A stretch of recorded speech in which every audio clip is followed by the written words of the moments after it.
Hi and welcome to As Told by Jazz. In this video, I'm going to tell you how I made $28,000 in 1 month and became an overnight success.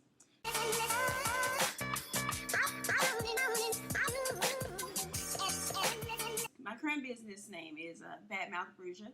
I sell enamel pins, keychains, socks, stickers, and buttons. I want to tell you kind of how I got started with that and where that started from, and walk you down my journey to becoming an overnight success. And I use hand quotes because really there's no such thing.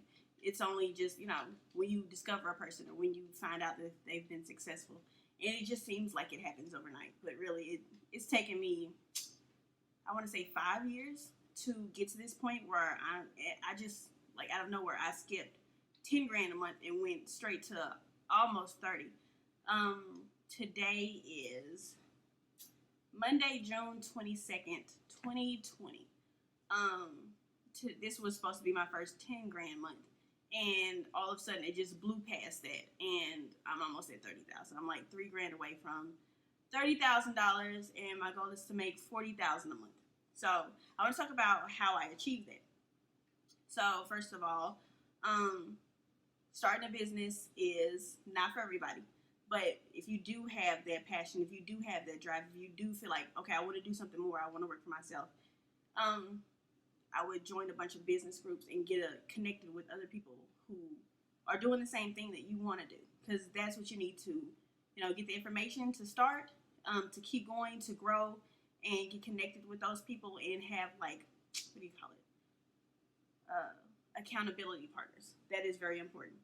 So my current business is, I have two: Badmouth Bruja, which you can find at badmouthbruja.com, and it's linked in the bottom. And my second is Life Perfect Paper, which is a digital planning and journaling company that is also linked at the bottom. So when I started my journey, it started from a conversation. I am an LPN, which is a licensed practical nurse. And it all started from a conversation. I was at work. I work night shift, so I'm sitting around with 3 other of my female coworkers, and one of them is just like ecstatic. She's like a crazy person. She's just like, she wants to farm crickets and then sell them in like suckers and stuff. So it was like, what you want to do? What? Everybody else is looking at her like she's crazy, but like that is a very niche thing to do. So, and low startup, because I think like once you get a couple of cricket eggs, they're bugs, so they just like, it's plenty of them. They pop out of nowhere basically. So I was like, I really want to do something too. Like, I love nursing, I love taking care of people, but this is not where I see myself in the long run. So that is where it started, and I started with, my first idea was Sage, which was a hand sanitizer company, and it was going to be 100% all natural ingredients.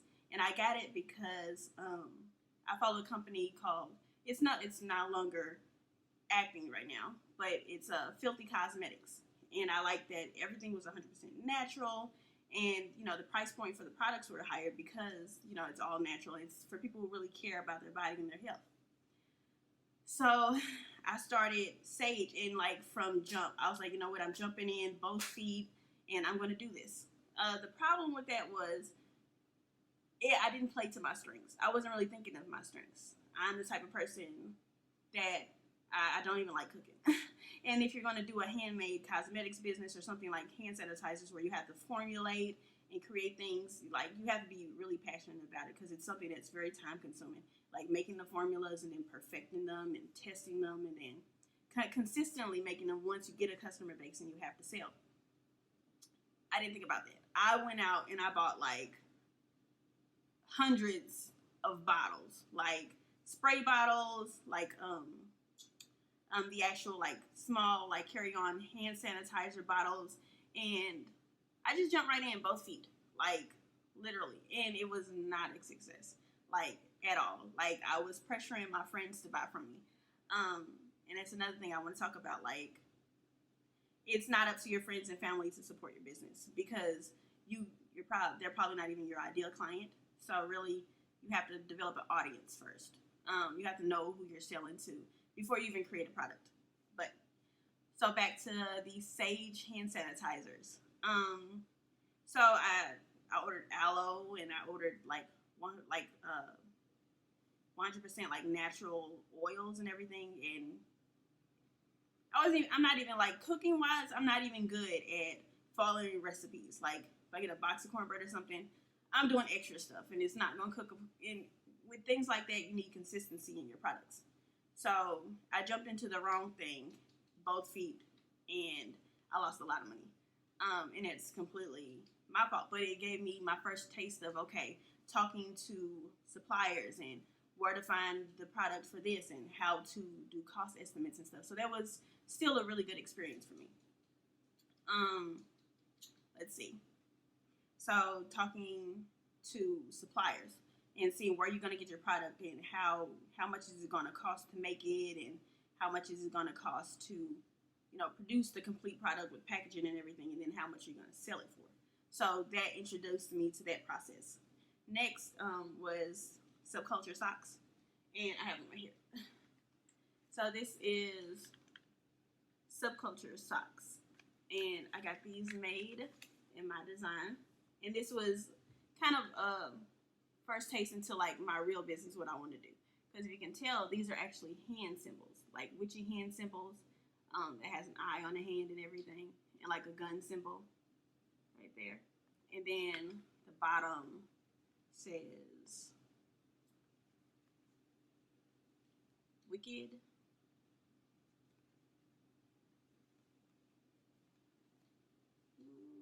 Witch. And I have a couple of design socks. So this, and they're Ankara print. That was the only witchy design. And then the rest are Ankara print socks. And Ankara is a type of African print that you'd see on a lot of traditionally African clothes or dashikis and stuff like that. And this was, and I had themes for all my socks. I still have them because I still sell these to this day. So these are Ankara print, but they're a lion print. So these are called Wild. So on the toe part, they have like little claws, and under there's a little paw where your foot would be. So yeah. So then I started designing socks and manufacturing those. And this was my very first sock design. And that was very, very, very exciting to contact UGG. And then it was important for me to produce them in the USA. So these are produced in the USA because, shipping at such a volume with socks, because it's going to be like a heavy box. Once you do like 100 units, it's going to be a heavy box. So shipping from China over here would cost probably just as much, if not more, once you add it into the unit price and everything, as just, getting it from America. And it would come faster. I wouldn't have to worry about them being stuck in customs or anything like that. And they had like a flat rate shipping fee. So that was my second dose. But again, I hadn't thought of my target audience. I hadn't thought about the perfect customer for me and my purposes and what I wanted to do. So I hadn't thought about the perfect audience for me and what I wanted to do. So my socks come in adult sizes and children's sizes.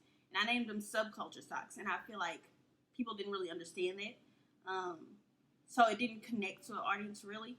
So I was like subculture because I wanted to do something that, was okay, this is not, mainstream. So subculture. And then my logo at the time here,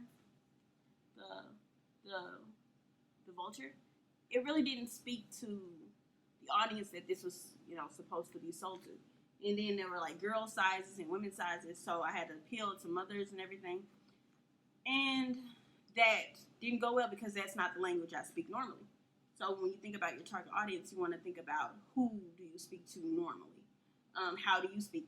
How do you want to communicate? What is the voice of your brand that you want to create? So that didn't go over too well because of that. And I tried to clean up who I was, because I curse a lot and I'm not always very proper. So I had to clean up that, especially on social media, which made it less enjoyable. Because the things I wanted to show, the part of me I wanted to show customers and everything, it just wasn't working. Then I came up with lanyards. And I was like, okay, so who do I want to be? Who do I want to portray? And I'm like, okay, badmouth.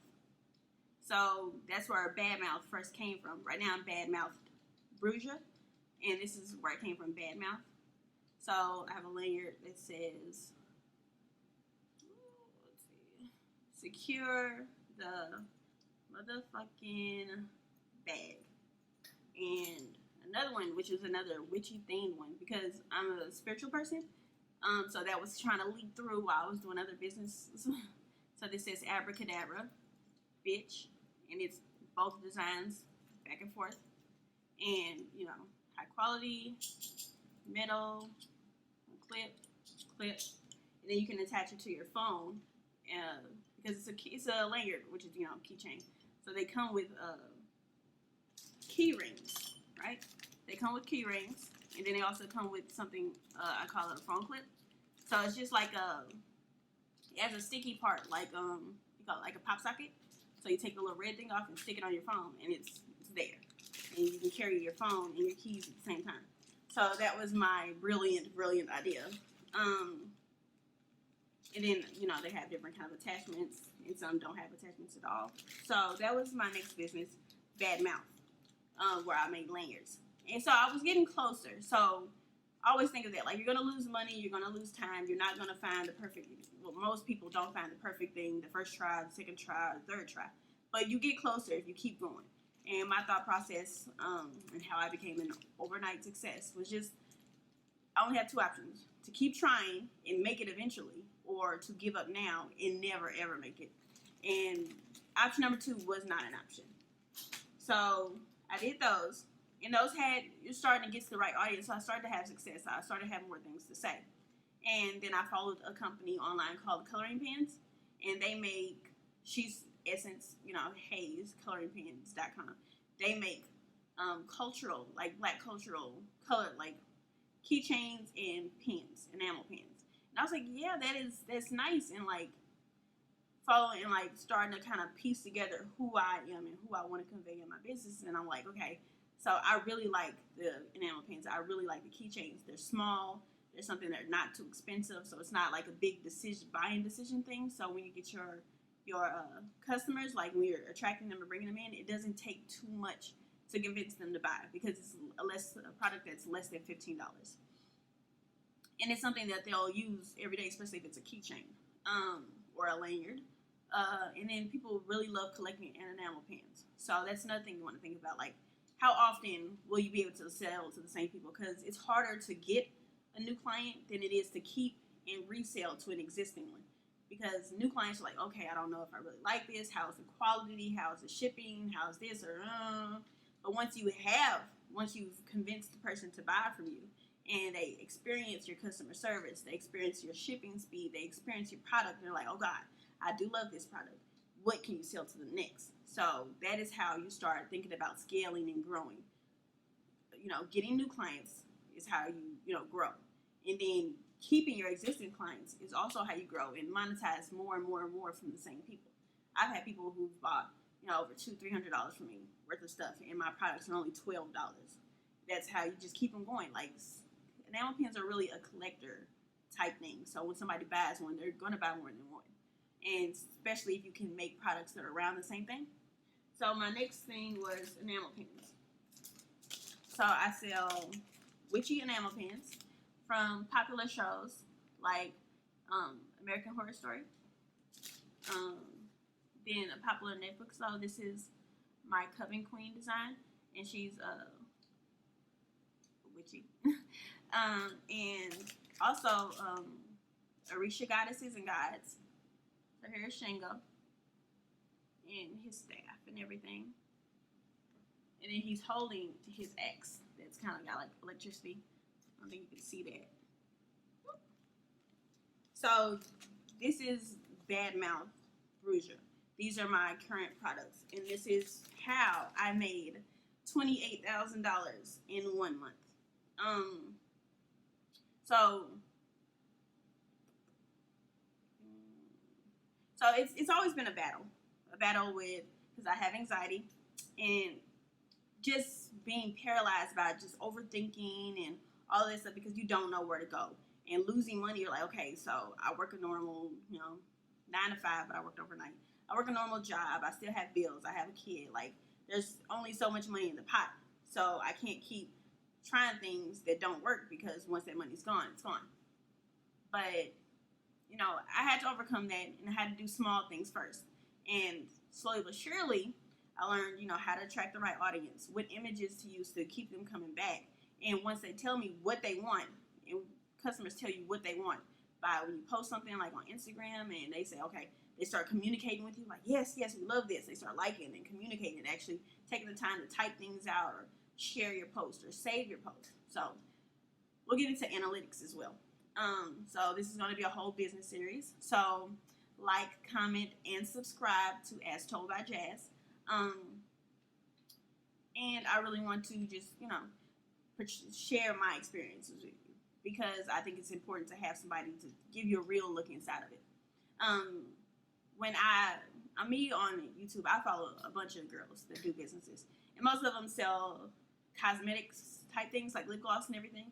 And all markets are oversaturated. All markets. So never let that stop you. One, and think outside the box. What makes your company special, or what can you do that most people aren't doing, but do not get caught up in it. Just find your people, and they will stick with you. Especially like when you put yourself in the business, because then people buy from people that they find out that they like. It's like, I like her. I like seeing her. I like that, her customer service and connecting with her. I'm gonna buy from her. So, don't let that stop you. And the whole point of this video is, I made $28,000 in 1 month from my highest costing product is $24, and that's a 3-pin set, and it's astronomical for me. Like, I get to quit my job, and my life gets to change. I get to think about, higher level stuff.